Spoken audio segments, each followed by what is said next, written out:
It's all about the questions, where learning to ask the right questions can help you achieve lifelong success. Now, here to help you ask all the right questions is award-winning author, international speaker, and business strategist, Laura Stewart. Good morning, afternoon, and evening, everyone, and welcome to the show. I am beyond excited to be back here with everyone. It's been way too long since I've done an episode. I'm excited to restart the show, and even more of that than that, I am so excited to have my first guest be the person that's going to be on the show today. He's been somebody that I have loved since his first book he's ever written, and restarting a show is something that often has a lot of fear to it, especially since if you watched my episode that explained where I've been for the last couple of years between long COVID and my Tullio syndrome and hyperacusis causing sound-induced disequilibrium. Those of you who know me well know that it's been a rough road. I've tried to stay really positive with it, but the thing that I've missed the most is being here and doing the show with you and introducing you to amazing people that have changed my life. My guest today is Brandon Webb, and two of his books, most of my friends are tired of me saying this, Mastering Fear and Total Focus, completely changed my life and the way I think about things, and actually helped me get through these last few years when I barely had energy to do anything. So he's got a new book out called Puddle Jumpers, and it's powerful mental techniques from a Navy SEAL performance coach and father of three, simple and proven ways to raise confident and joyful kids. Now, I don't have any children, but I have lots of friends who do. And if you're watching this show going, why should I keep watching even though I don't have kids? This book is mind-blowing for adults as well. It doesn't matter if you have kids or not. The techniques, the conversations that are in here really got me thinking. I've completely dog-eared the book, as you know I normally do. And if you're just watching for the first time, yes, I dog-ear all the books for everybody on my show. I read them cover to cover, sometimes multiple times, take copious notes. And we'll probably not have enough time to let me ask Brandon all the questions I have for him. But this book is life-changing. It's a game changer in just the way you approach life and approach it with your kids. So the world is just filled with landmines, and wouldn't it be great if somebody gave you a little bit of a guidebook, something to get you moving forward, to have a different set of conversations with your kids at all stages of life, even if they are adult kids. So please welcome Navy SEAL sniper, former Navy SEAL sniper, entrepreneur, multiple times, multiple New York Times bestselling author, somebody that I'm honored to have back on the show for, I have lost track of how many times, Brandon Webb. And let's get Brandon back on the camera. And here he is. Welcome. Thanks, Laura. Good to have you back also. Thank you. I really, really appreciate that. And you're back in the States right now because you've been splitting your time in Portugal, and here you've had your children going to college, some of them in Europe, some of them here. I mean, I don't know how you juggle it all and run all your businesses, Brandon. And you've got the cutest little dog on your social, Apollo. Oh my God, I want him. Yeah, he's great. So how do you juggle all of that? I just want to start out with that, Brandon, because for many parents out there, they're barely keeping it together with just taking the kids to soccer or baseball or school and work. And you're juggling even more than that, it feels like.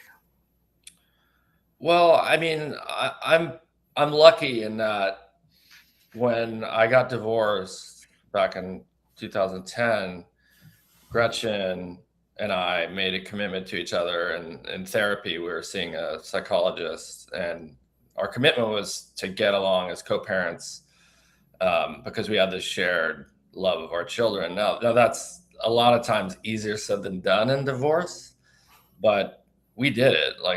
It was not easy, but we did it. So I had an amazing parenting partner throughout this whole process. And as much as I do, I've I took my own advice when I wrote Total Focus and really simplified my life since COVID.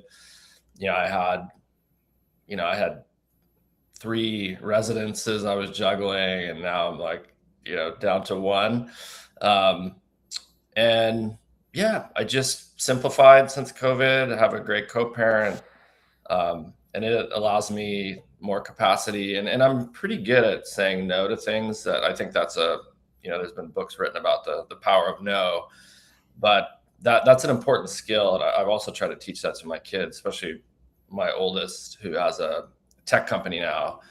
And it's an AI tech company that manages self-storage autonomously with the AI.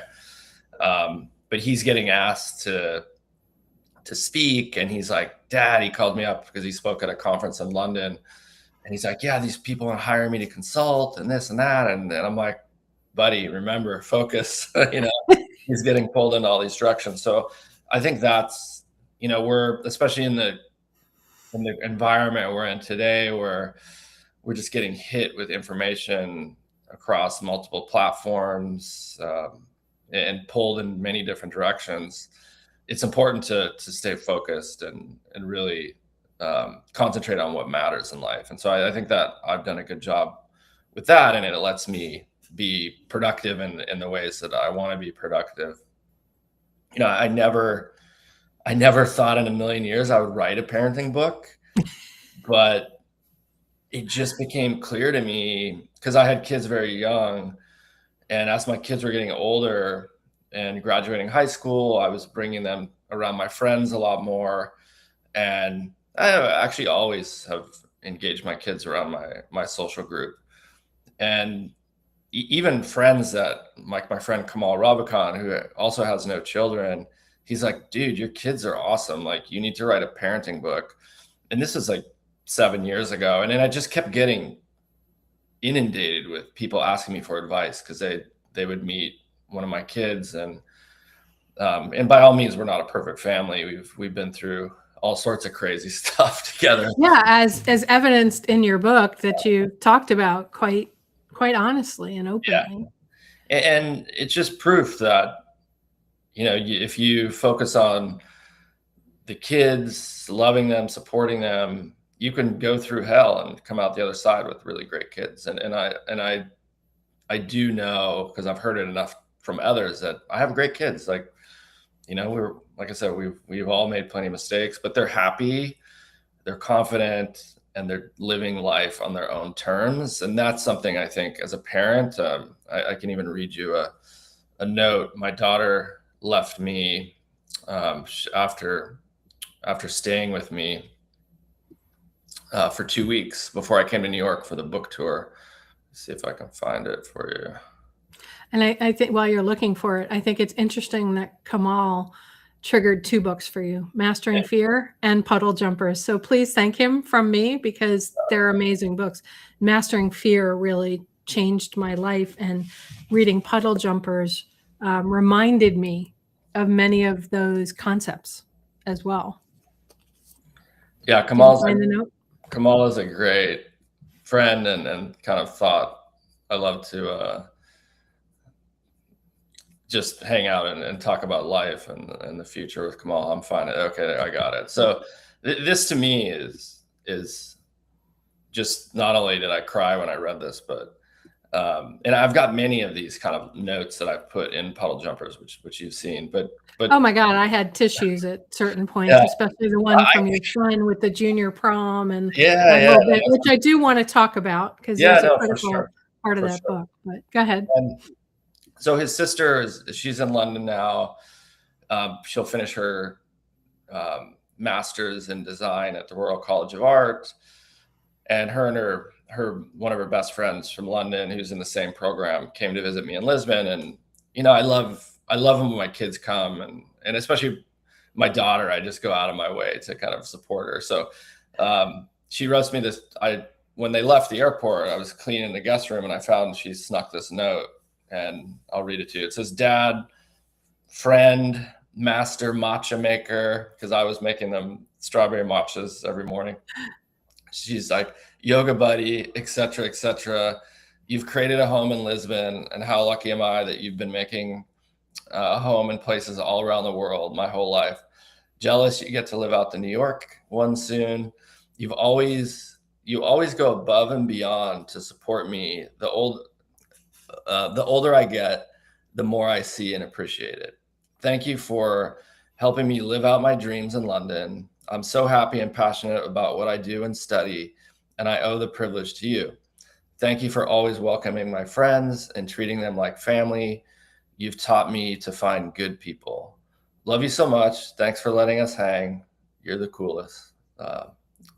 Love, Madison. But that's like mission accomplished as a parent. Absolutely. When you hear it from your kids that they're doing what they want to do and living their life on their own terms, like to me, that's the best thing we can do as parents. And I always am shocked at, and again, another reason I wrote the book is like how many parents don't get that. Like I had a panel last week and a parent asked me, he said, our son is turning 17.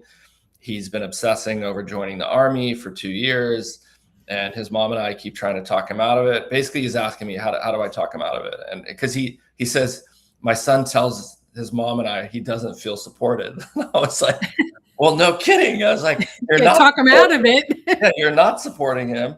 I said, I can't tell you how many times my kids would come to me with some crazy idea that in the back of my head, I'm like, I wish they were going a different direction, but I was always leaning in. If I found like it was something that they were genuinely interested in, I'm going to support them no matter what. And I told that to this father. I was like, look, you're not supporting your son, and you're just going to push him further away, and because he doesn't feel supported, and eventually he's going to turn 18 and do what he wants because he's an adult. And I think in that situation, I said, why don't you just say, look, we're sorry, you're right, which I think it's a strong move as parents to apologize when you're wrong, which I've done plenty of times. Your mom and I will support you, but let's make sure we think through all the different decisions and possibilities. Like you can still have that conversation, but at least it comes from a place of support and you're not going to shut the kid down. So anyway, yeah, I'm just, again, I think when you have a kid, there's no manual that comes with this little baby, right? You just got to wing it. And especially in America, we've gotten to a place where we've lost that kind of neighborhood and family who's close by. The kind of village we had call it even in the 50s is totally gone. Like family is far away. Right. Parents are working 2 jobs. It's just, and they're just trying to do the best they can. And then I see these very successful parents who have a ton of resources and they try and outsource everything. I'm like, you'll be a stranger in your own house if you think coming home from work and reading a bedtime story at night is good enough. Like you can't tutor and private coach your way out of this parenting job. You got to be present. So let's talk about that. Let's break that down a little bit more. I want to read just a line from the book that really got me. And it was right in the opening. It really talks about what Puddle Jumpers are all about. It was when you'd come down from the mountain and your son Tyler sees that half frozen puddle of slush and mud. I mean, it seems like it's the trigger for the entire book called Puddle Jumpers. I mean, we've all seen little kids just dive into whatever mud puddle, water puddle there might be. I actually did that the other day just because there was one there and I said, screw it, but he's ready to go through this mud puddle. All these thoughts go through your mind of you want to stop him because it's been a long day and nobody wants to clean up that mess that's going to be there and it goes in the car and everything. And you said, and that's when it hit me. These are the kids I want to raise, those who jump into life, not around it. I want to raise puddle jumpers, kids who aren't afraid to get dirty in pursuit of a joyful life. And you say, as parents, we've got to check ourselves. I think as people, we often need to check ourselves, whether it's a friend, it's a family member, it's even ourselves. We tell each other to stop don't do that. I mean, for me, since my ear injury, Brandon, I don't even like want to go some places and try it all too often. And my good friend Gus said to me when he came to visit, he drove down from the Carolinas, and he said, "Well, let's just go and check, a place." And I said, "Well, there's maybe one place." And we went and they shut the music off outside so that I could sit outside and have my first meal in forever at a restaurant. Right. But we often don't check ourselves. And with kids, you said 2 jobs, we've got all this stuff going on. How does a parent stop checking themselves or know when the moment is to stop checking themselves? Because sometimes you have to. You have to tell somebody, "No, don't do that. They're about to put their hand in a fire or something." But is there a, and I know some of that's in the book, but I'd love for you to share that. Yeah, I mean, I think the core underlying message in the book is, one, it's to lead with love and support, and let your kids do the everyday ordinary, which, there was a psychologist that I reference in the book. She calls it ordinary magic. And that's, if you just as a parent or person realize, okay, I need, like, these kids need to experience life. And oftentimes what happens is a parent will take these small ordinary situations away from the kids out of maybe inconvenience. It's quicker for mom or dad just to make the lunch themselves, or in a case I talk about, a story in the book about my youngest. I flew to Portland, Oregon to take the kids up to see my dad in Idaho, and we were flying to Spokane, and we're in the Portland airport, and we're in the food court, and my youngest sees his favorite soccer player from the Portland Timbers, which is a major league soccer team. And he must have been 8 years old, maybe 9. And he's like, "Dad, can you go get an autograph for me? Like, that's my favorite player. Can you go ask for an autograph?" And I think a lot of parents would have just been like, "Yeah, sure, buddy." And I walked over and asked for the autograph. But I knew that this is one of these moments, because I'd been there plenty before with this older siblings, that this was a confidence building exercise. And I told him, I was like, "Buddy, you can go ask. You got to go ask by yourself." And he was a little nervous and shy. And then his siblings started, supporting him. His sister has always been amazing with her younger brother. It's like, "Come on, buddy, you can do it. Just go ask."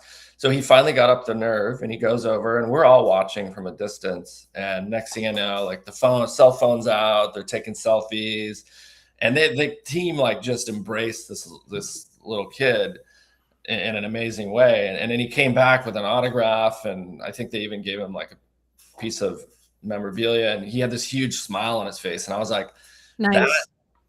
that's a breakthrough.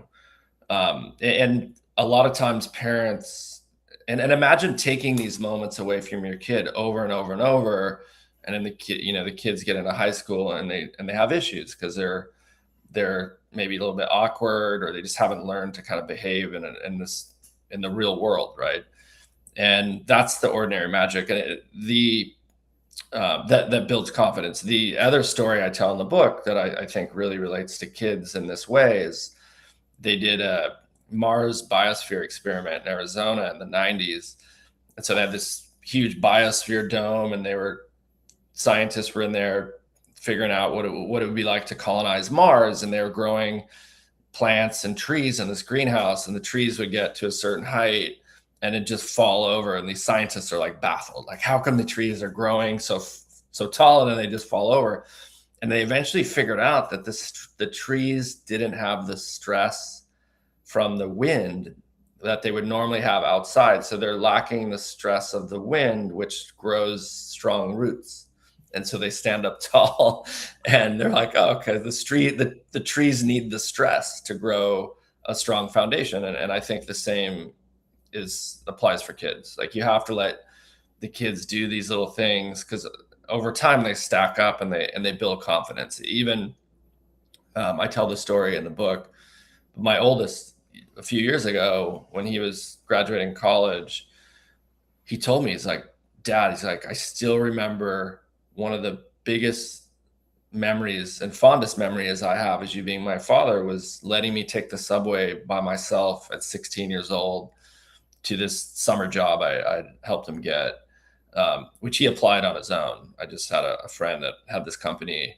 And he's like, the fact I knew that you trusted me with this MTA card and to take the subway to work on my own by myself when a lot of my friends' parents would never let them do that. He's like, it just stuck with me that you trusted me and that it was a huge confidence builder for him. And so, and just for clarification, for those that don't know, that's in New York City, yeah, the subway, and the MTA card lets you in through the subway. Yeah. And you know, anyone who's been in New York, it's an intimidating place. Yes. And a lot of not so nice things happen down there. Yeah. Yeah. I mean, it's a lot better than it used to be, but still. Yeah. Yeah. So, but that's the point I'm trying to make, is just letting your kids do these things, because it's important. And when I was coming to New York for the book launch, I think I read it in the New York Times. There was this guy and his wife. They were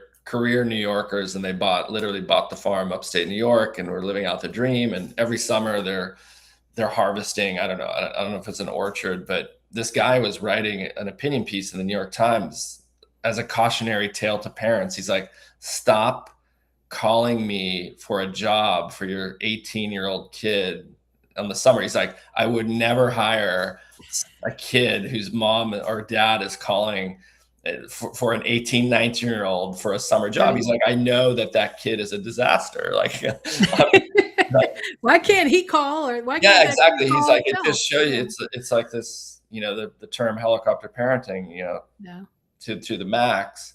And then that's like, by that point, if you're that kind of parent, you've kind of missed the boat. Your kid's just not equipped for the real world. And I've met people like this who again, I have a good friend in Portugal who was raised by nannies. He's like, I went to school in Miami, and I didn't even know how to do my laundry. He's like, I didn't know how to make a sandwich. And he's like, I got to college, and he's like, I realized my parents screwed me, like maybe out of a place of love, but he's like, they just didn't prepare me for life. And he's like, I felt embarrassed that these things that all the other kids were doing, I didn't even know, like, how to do a load of laundry. You know? All right, so let's go deeper on that, because there's something that I wanted to talk to you about from the book that goes into this. One of the things that you stress with your kids is setting a vision and goals, and that, you know, there's things that they get when they achieve the goals. So it's like a reward system, but it's not just a monetary award. It could be something else. Beyond that, it's you keeping consistent with them, that they do these goals and follow up on the goals, and you follow up on the goals. As a parent, for a lot of parents that are listening out there, they're probably like, oh my God, one more thing I have to do. And yet you were talking about this college kid that didn't know how to do these things. You've asked your kids to set goals, but you also in the book talk about setting other goals. Oh, we have somebody that's put a comment into the chat. Oh, my friend Elizabeth. Hey, Elizabeth. Parenting is hard because we have to let our kids fail, get in trouble, struggle, and eventually overcome. Both my boys are excellent cooks now because when they were hungry, I taught them to cook. And Elizabeth raised two really amazing young men as well. I remember when they were really short, and now one of them like towers over everybody. This idea of teaching children, at what point does it start? And if they really don't want to do it, how do you help them set the goals? I mean, you've got some great tips and tricks in the book. Can you give us a little bit of it? Because I have trouble sometimes getting myself to do things. Yeah. Well, it was something that I made a tradition when the kids were kind of old enough to write. We would, every Christmas as a family, do our goals, and I would do mine, and then we would share kind of read aloud and share with everybody, and I would help them. But it's not like, as if you're a parent thinking, oh my god, it's one more thing I have to do. This, for me, this was just like once a year, but it was, it was set up a personal goal, a family goal, and a school goal, like academic. And then, maybe in those three categories, I said, don't overwhelm yourself, but, three to four goals per category. And it was funny, because I was like thinking one day when I was writing the book, I was like, I wonder if I still have it. Because I used my iNotes on my iPhone, and I found like that, I think it was 2016, like all the kids' goals. And then I think I put that in the book as well. You did. And it was incredible to see that most of what they wrote down happened. And I think that's like, I'm big on goal setting. It's something I think the military really helped me make a habit of. And look, I compare it to like taking a trip down a river in a boat, right? Like, you have more control if you put the paddle in the water and kind of steer your way through the rapids. That's, to me, is goal setting. Because look, life happens, stuff comes up, medical stuff. Life throws a bunch of different things our way, but at least we're generally headed in the direction that we want to go. And I'm always shocked when I see people or hear them say, oh, I don't plan, why would I plan? It's like things never work out. And I'm like, well, of course not. But I'm big on goal setting, and I really felt that I wanted to show my kids the importance of that. And so we developed a tradition. I never got any strong pushback on the goals. Anytime I would get pushback, I always try to figure out a way to leverage, because we're all incentive-based creatures, right? Humans are, we need an incentives to do things. And so as a parent, typically you have a ton of leverage, especially over younger kids that want a cell phone. They want to connect to the Wi-Fi on the iPad. You have a lot of, yeah, absolutely.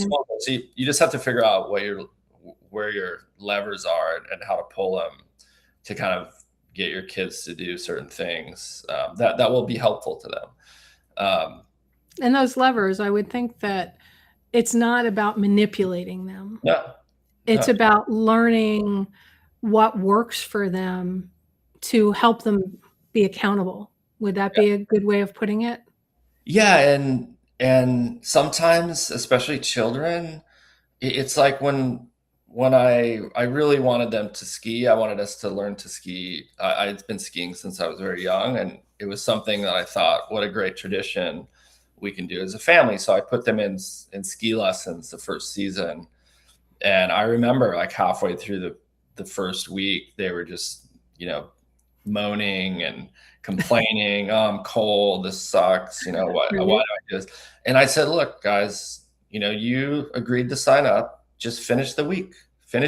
And if you don't want to go on the mountain, then you can stop. But I think our job as parents sometimes is to push them past that kind of difficult middle section, to get them to the other side of something. And then they saw, like, of course, the end of the week, they're all skiing much better and they're starting to have fun. And they're like, okay, yeah, Dad, we're ready to go. This is okay.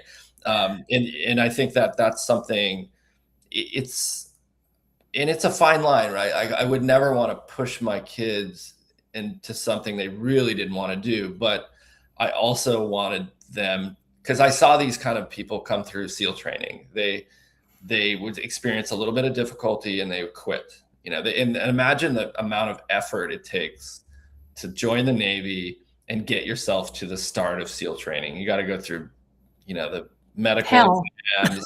Yeah, just to get to the SEAL training, it's like a year of your life, Navy boot camp and all this other training. And then you're there, and at the first sign of difficulty, you quit.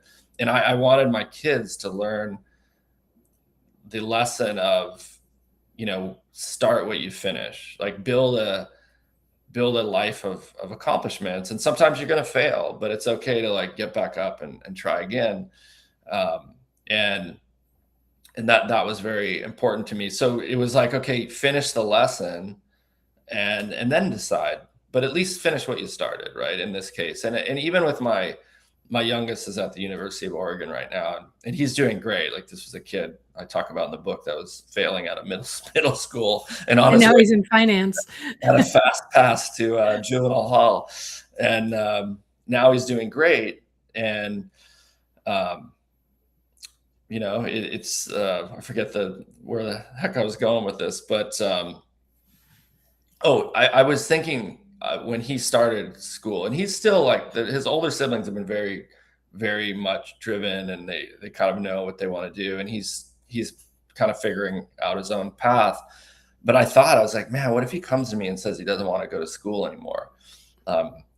And I thought, well, I'm going to tell him it's important to at least finish the first year, like finish what you started, and then if you want, it's a good thought.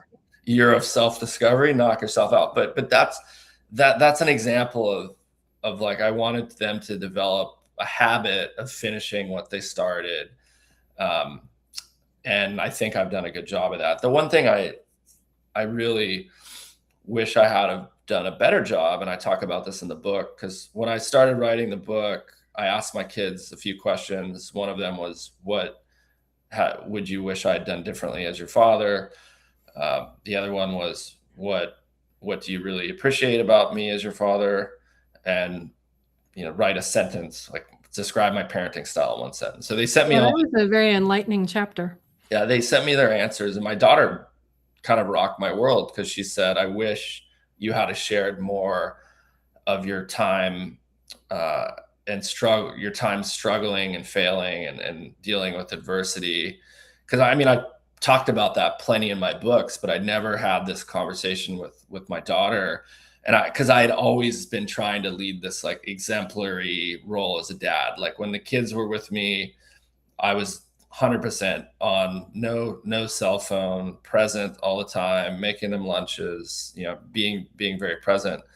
But I was like, wow, because she told me, she's like, Dad, you're a hero to me, but I felt sometimes afraid to fail. And I think I would have reached a little higher for things had I known that if you had shared this, personal struggle with me about your own failures and shortcomings, it would have let me know it was okay to kind of struggle and fail myself. And she was very much afraid to fail anything. And she was, and it's interesting because your daughter has really put herself out there as an artist and done things that a lot of other kids her age would have never done.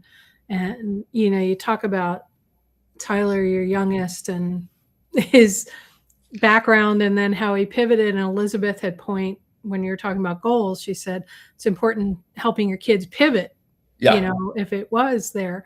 And you've really helped your kids pivot. And yet that can be so hard, because we think there has to be a straight path, especially when they're trying to find their purpose.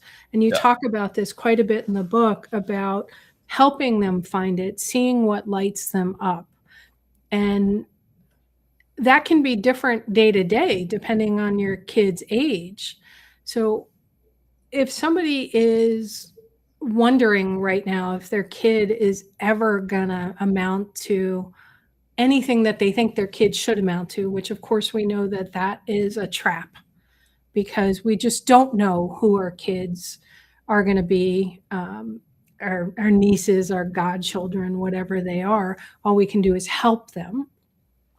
What would be the one thing you would suggest a parent ask themselves, or change the questions that they're asking, because I'm all about the questions, to help them see a moment that could maybe shift things for them, or for the parent to go, no, it's okay? Is there something that you found works for you in those moments of, I don't know, should I, shouldn't I? Let them, not let them. Guide them, not guide them. Yeah.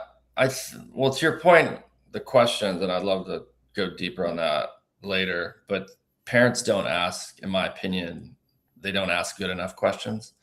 They ask lazy questions, like, how was your day? And then they get a BS answer like, okay, day was okay. It's like, rather than like, okay, if today was a movie, what would be the title and why? Like that's going to get an interesting answer back.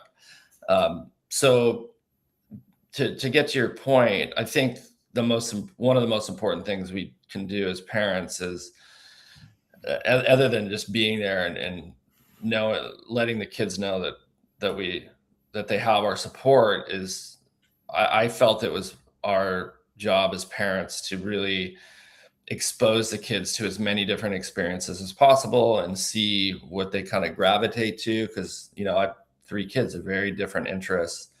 But there's nothing more incredible when a kid finds something and really latches onto it. And with my oldest, that was computers, it was chess, music for a short time, debate. And his sister, was very much into art and thrifting and vintage. She still has a vintage, online vintage clothing shop that she manages. And my youngest was sports. He was like more sporty. And so, the biggest thing we can do is just expose the kids to as many different things as possible, and then remind ourselves to put our own bias in check, and that, your kid is going to be very different from you. Typically, I think it's great when I see a parent have a love for something. Like me, it's skiing. And to this day, before I came to New York, my 2 older kids, we went to ski in France, which sounds very fancy, but let me tell you, it was $30 for a lift pass in this tiny French village. So very affordable. But we compared to the US for that same lift pass. Yeah, exactly. Food was amazing. And it was no lift lines and $30 a day for a ski pass. It was incredible. But we had this amazing week together as a family. And that's what I envisioned back in that parking lot when, Tyler was ready to jump in that nasty mud puddle. But, to get to your point, it's a judgment call always, right? Like if the kids need a nudge or you need to back off. And I think that naturally, if you're doing your job right, you'll figure out those moments and make the right call as a parent, because those things come up all the time. And I think the biggest thing I see parents doing wrong is they're not present.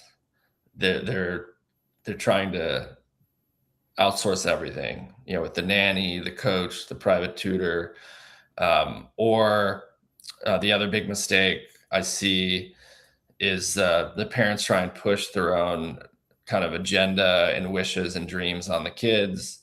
And that never works. It's great when I see a parent that's really into, say, motorsports or sports in general, and they become the hockey parent or the baseball parent. That's fine. And the kid actually genuinely loves it. But having coached Little League, I've seen probably 90% of those kids are like, kind of want to be there. And the parents are just like pushing them as if they're going to be the next Hall of Famer in the Major League Baseball. I'm like, look, this is just here. The kids are here to have fun and learn. But yeah, that's something and the big thing I wanted to get to actually was the discipline. People are emotional beings, and it's very common, and it comes from a place of love and sometimes fear, because the kids do something that could harm themselves. But they have this emotional reaction to behavior, and they go right to the punishment. And an example of that was my own father. I was not a well-behaved kid before I was 12. And my dad would come home, my mom would like read my rap sheet, and he'd be like, get upstairs, drop your drawers. And I would get the leather belt. But no one asked me, like, why are you behaving like this? Like, why did you do that? And I think that's an important question when it comes to discipline, especially as the kids get older, because it gets more complex. It's not like a kid shoving a dog, or a puppy, or that's obviously not acceptable behavior. But it's more of, and the example I gave in the book was because we'd overpunished, right? You mentioned the junior prom, and then we almost overpunished our youngest when he was suspended from school in 7th grade. And yeah, the principal calls you and says your kid's been suspended, you want to just drop the hammer and punish him right away. You're like, what the hell? You're ruining your life. But and you mentioned in the book this sort of line between punishment and discipline, yeah, and how they're two different things. So as you're talking about this, could you explain that? Because it was pretty mind-blowing concept and can be very difficult for people to see the difference between yeah. the And two. in kind of my definition, it's, the difference between discipline and punishment. Punishment is just you're reacting to the situation and you're handing out a sentence, right? You're dishing out this sentence in the form of punishment. It could be grounding, could be whatever. Discipline is more thoughtful, where you're getting to the why of the behavior. And with my youngest, his mom and I, yeah, we were ready to punish him when he was suspended. We're like, what's this kid doing? He at the time of his suspension, he was getting D's and F's. We knew he was hanging out with a bad friend group. And I said, look, when Gretchen and I were talking about it, and this was leading up to the suspension, she would call me once a week, like, I'm sending this kid to you. I don't know what to do. And she's remarried at the time and has two young daughters. And she's like, this kid's driving me crazy. I was literally researching military boarding schools. Yeah, that's pretty severe. Yeah. And then I said on the phone, I was like, well, why don't we ask Dr. Baker, the woman PhD who helped us through our divorce, maybe she can give us some coaching tips. So we had a joint call with her, and she says, look, boys who are 12 to kind of at that 12 years of age, going through puberty, are at risk. Like, if he feels that you're not supporting him, you could push him away forever. And that hit home for both of us. And she also said, she reminded us, get to the why of the behavior. Like, ask him what the heck is going on. And so I flew to Oregon and spent 2 weeks with him and just kept asking why over and over. And eventually I got to, we found that he had an adversarial relationship with his homeroom teacher. The things that he shared with me blew my mind. I could not believe an adult in a teaching role would say the kind of things that were said to a 12-year-old kid. And That school relationship has changed dramatically. Yeah, one of the things she said in a list of other inappropriate things was she singled him out in class and said he was a victim of white privilege. And this was coming from a woman who's white herself. And like to put that on a 12-year-old kid and embarrass him in front of his peers, that was like one of the many things that she had said to him. And we took it to the principals. We said, hey, we're hearing this is what happened. And the principal says, look, we've had 20 complaints from parents with the same teacher. We're short staffed, nothing, my hands are tied, blah, blah, blah. And so we ended up going from wanting to punish our kid from being suspended to saying, and the why, what he also shared with me was, Dad, I think I'm honestly trying to show her I'm in charge. Like, I'm in control. She's not like the boss of me. It was just like push and pull.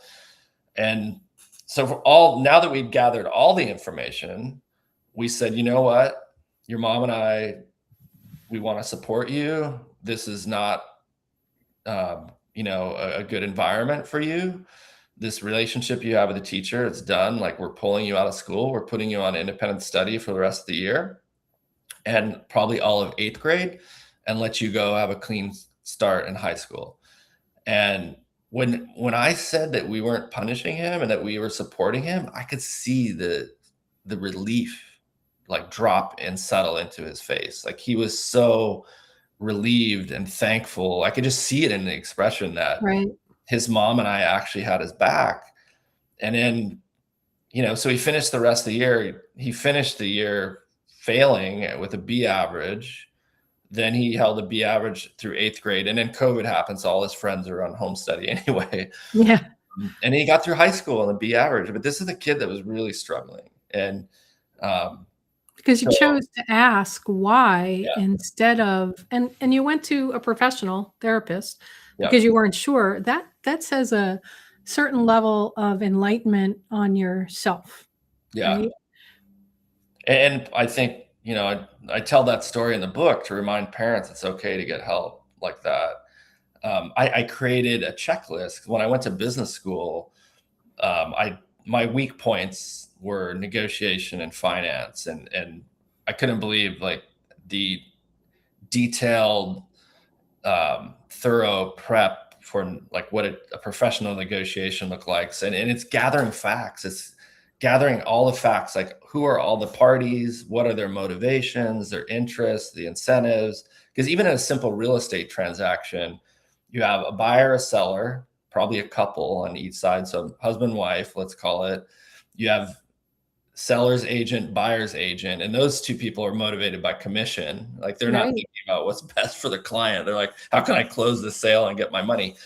And then, understanding the motivations of all parties, like that's just a simple real estate transaction, but it's very complex set of wants and needs and incentives. So I created the discipline checklist for parents to one, remove their emotion. Like, are you in an emotional state to have a conversation with your child, and get to the why of the situation? Do you have all the facts? And then once you kind of gather all these facts and realize what's driving the behavior, then you can decide, okay, is this a situation where I need to support the kid or deliver some type of discipline, and in the form, however that shows up, right? It could be a privilege taken away, a cell phone, these kind of things. So I find it interesting, Brandon, that you said one of your lowest skills was negotiation and gathering all that. I mean, Navy SEAL sniper, you revamped SEAL sniper training school. And we had this conversation, I think the first time I had you on, about your book, The Red Circle. And we talked about how being a sniper is to hopefully never pull the trigger because you've gathered all of this data on everything going on, pass that back along the chain of command to make decisions. Is it a go? Is it a no-go? So your very nature, by being a SEAL and a SEAL sniper, is about gathering all of the data on both sides and then making a decision based on it. So perhaps it's just a different way of thinking about it than you. I think I was like, naturally, I would call myself an okay negotiator. It was just when I went to business school, I was shocked at the level of like what an MBA student would get in the terms of this is what needs to go into a negotiation process. And it just reminded me, how, when I was writing the book and as a parent, okay, I need to put a little bit more thought into this, in the discipline process, especially because I think this one is so important because especially as kids get older into the teenage years, you're finding yourself in the role of a more of authoritarian parent, having to kind of give up some of that authority and realize your kids are getting older, they're turning into adults, and your role is shifting to more of one of mentorship. And a lot of parents, they grasp onto this kind of authoritarian way, and they end up pushing their kids away. That's how come these kids are at college, they're not calling the parents, or they're just out doing their own things. And I mean, I talk about the stats in the book, but today it's crazy how many kids are estranged from their parents. They kind of ghost them. They don't talk to them. Blows my mind. I was so close to my parents. I was with them both the moment they passed away. That's how close I was. Yeah. I mean, look, to keep it real, I talk about this in the book. I don't have a great relationship with my own father. And I wish I had. I spent 5 years really investing in that relationship, and he's very upset at the first book I wrote, The Red Circle. He thinks it's a betrayal, and a lot of it's his ego. He didn't like the fact that I shared that we're poor family for several years on welfare,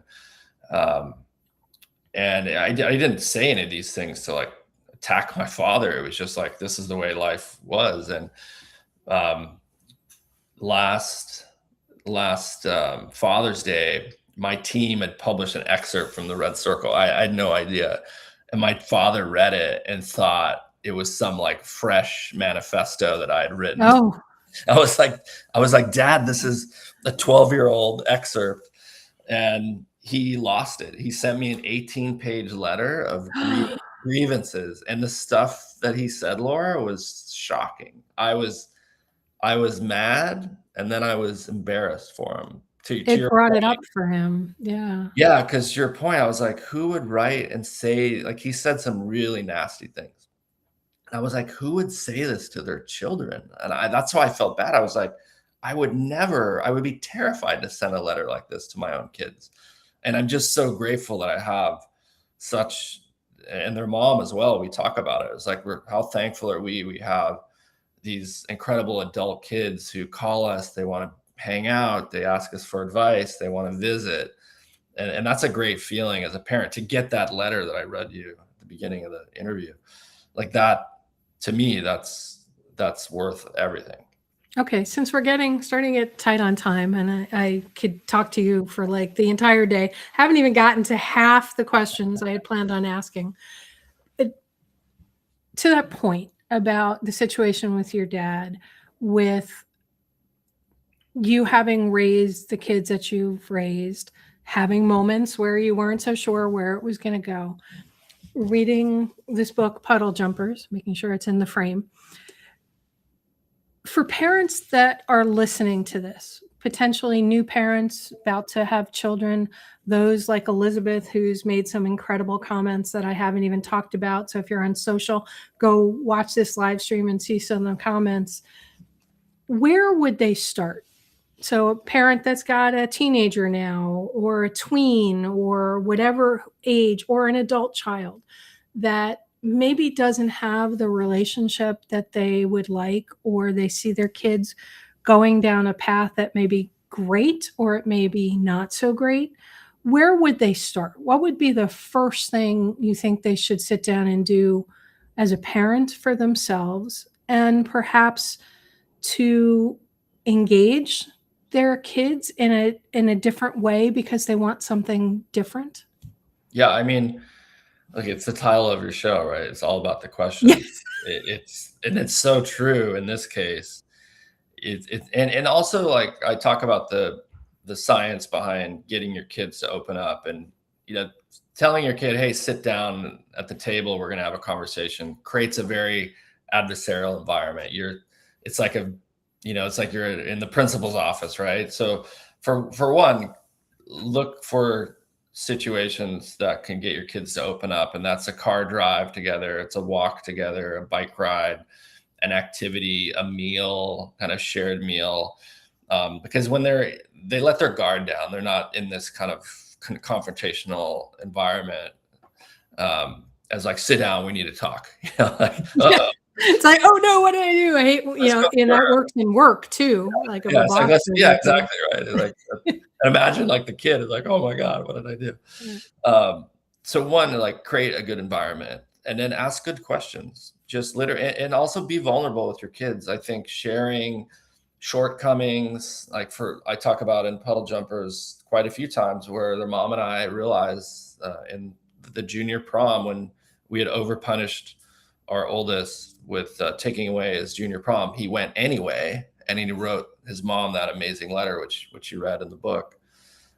We realized, she called me crying when she got the letter, and she's like, look, because I didn't want to punish him with the prom, but I'm very much like, her and I are like together. Kids aren't going to divide us.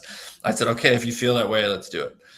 She calls me, she reads me the letter, she's in tears. She's like, you were right, we overdid it. And I said, okay, well, we just tell him we're sorry. So we both had a conversation with him separately. We said, look, we're not perfect. We make mistakes. We screwed up. So all is forgiven. Let's just like put this one behind us. And he was like super grateful for that. So I think as a parent, saying you're sorry is a sign of strength, not a sign of weakness. And it also models good behavior and conflict resolution for your own kids. So that and just asking better questions. And a quick note on that, I still take my kids on a one-on-one trip every year. And in March, my youngest, who was at Tyler's at University of Oregon. I said, where do you want to go? You want to come to Lisbon? You want to go somewhere else? He's like, let's go to New York. He's like, Wemby, the huge basketball player, is playing the Brooklyn Nets. So we got tickets. We spent a week together in New York, and I took him out to dinner. And I was like, okay, I know he's going through his first year of college. There must be a lot of pressure, a lot of, it's a lot of distractions.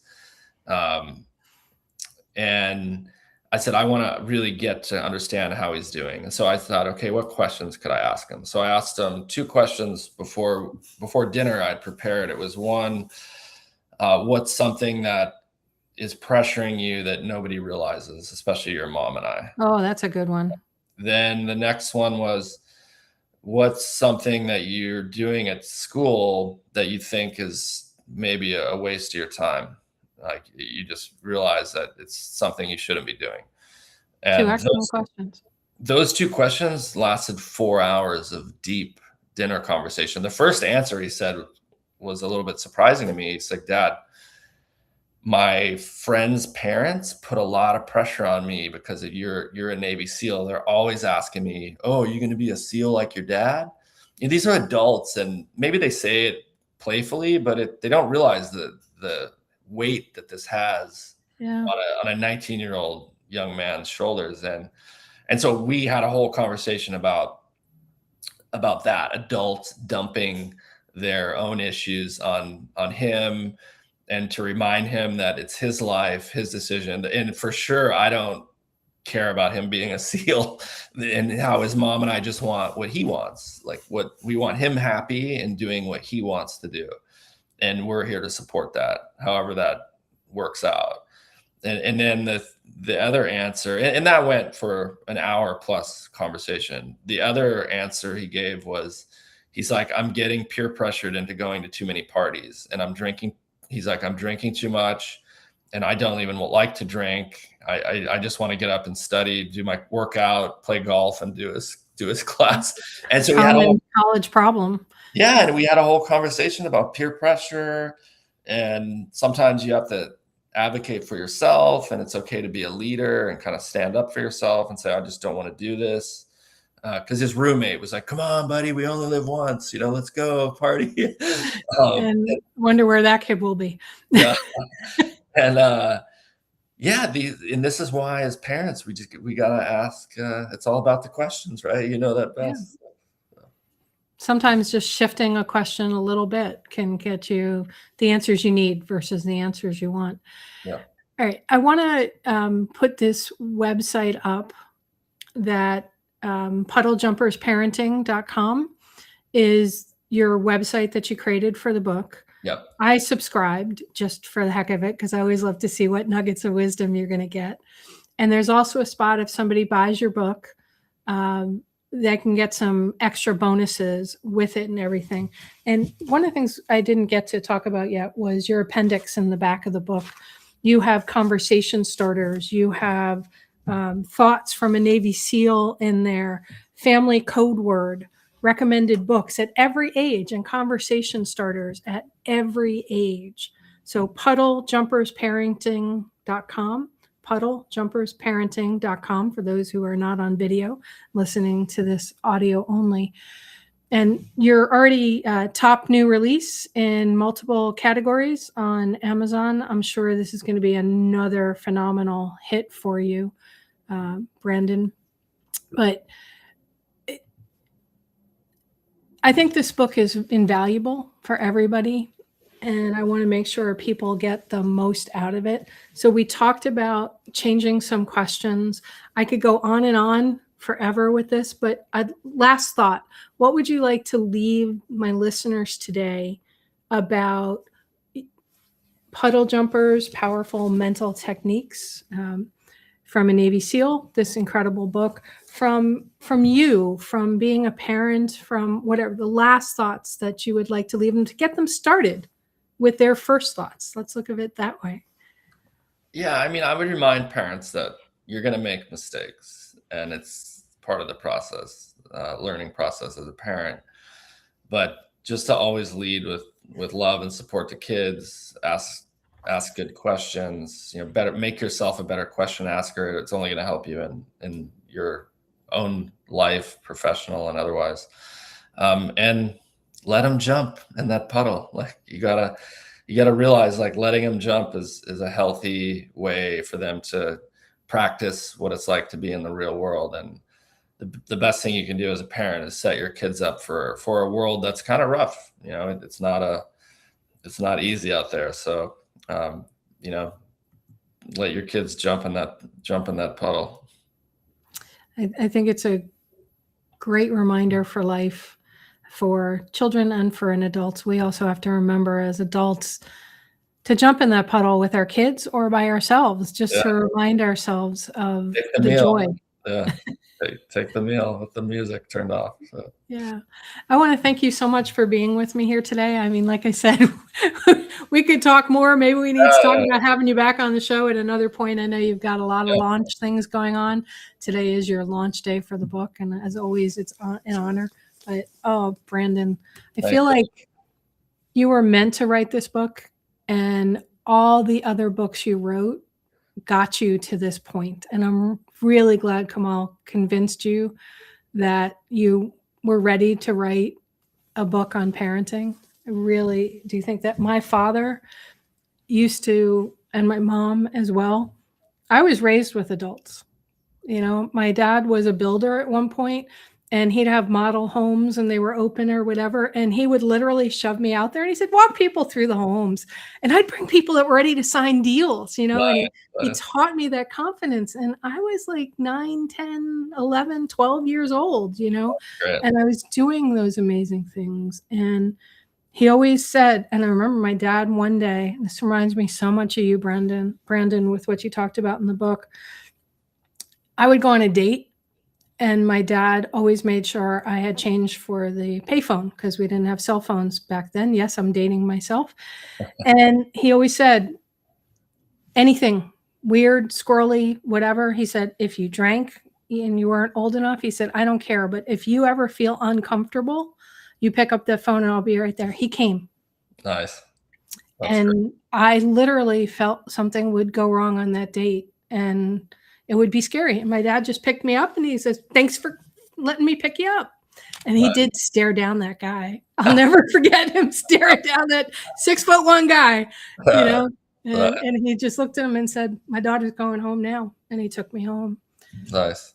That's the parents I think every parent wants to be. And the consistency you talk about in the book, I hope that my listeners today got something that will shift them a new question to ask with their kids or with themselves to help them through it. So thank you. I feel very blessed.